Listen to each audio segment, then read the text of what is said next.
Сәлем достар, менің каналыма қош келдіңіздер. Бүгін сіздермен үй жағдайында қазанның көмегімен өте дәмді жып-жыпсақ лепешка пісіретін боламыз. Видеоның соңына дейін менімен бірге болыңыздар. Ол үшін 1 стакан жылы суымызға 1-1,5 қасық дрожж салып, 1 қасық шекерімізді салып, жақсылап араластырамыз және бетін жауып 5 минутқа қойып қоямыз. Барлық заттың мөлшерін мен описаниеге қалдыратын боламын. Бізде осындай сұйықтық пайда болды. Енді алдын ала еленген ұнымыздың ортасын осылай ашып, ашытқылы суымызды құйып, үстіне 1-1,5 қасық көлемінде сұйық майымызды құямыз және тұз себеміз. Жақсылап араластырып, қамыр басатын боламыз. Бізде осындай қамыр пайда болды. Енді бетіне сұйық май құйып, екі жағында майлап, жақсылап басамыз және бетін пищевой пленкамен орап, қамырымыз ашығанша қалдыратын боламыз.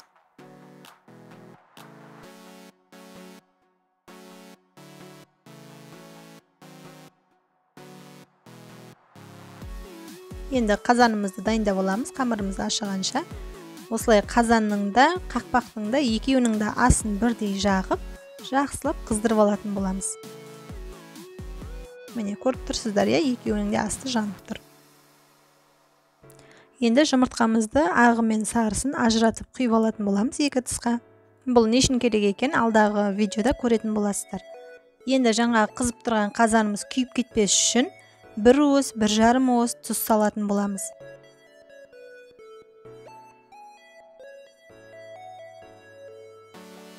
Біздің қамырымыз да ашып дайын болды. Енді видеоны мұқият қарап отырыңыздар.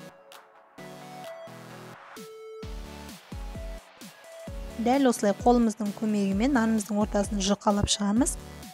Және ортасы көтеріліп кетпес үшін вилкамен жақсылап тесіп шығамыз. Енді нанымыздың келесі бетін аударамыз. Жаңағы жұмыртқамыздың ағын осы келесі бетіне бір тегіс етіп мұқият жағып шығамыз. Себебі қазір қатты қызып тұрған қақпағымызға жақсы жабысу үшін, нанымыз түсіп кетпеу үшін.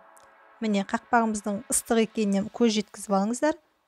Осылай жабыстырамыз қақпағымызға. Енді үстінен басып, осылай жақсылап орналастырамыз. Тағы да вилканың көмегімен тесіп шығамыз. Жаңағы жұмыртқамыздың сарысын үстіне бір тегіс етіп жағып шығатын боламыз.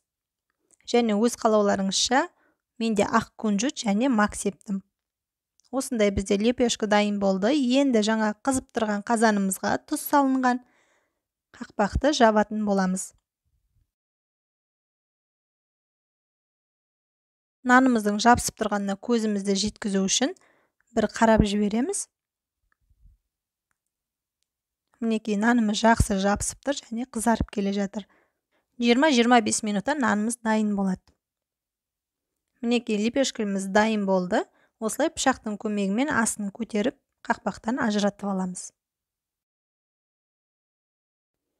Міне лепешкамыз жып-жұмсақ, иісі күшті аңқып тұр, дәмі өте керемет болып жатыр. Міндетті түрде осы рецепт бойынша жасап көріңіздер. Видео ұнаса лайк басып, достарыңызбен бөлісіңіздер. Және сіздердің ойларыңыз мен үшін өте маңызды. Сондықтан шынайы пікірлеріңізді комментарийға қалдырыңыздар. Ас болсын.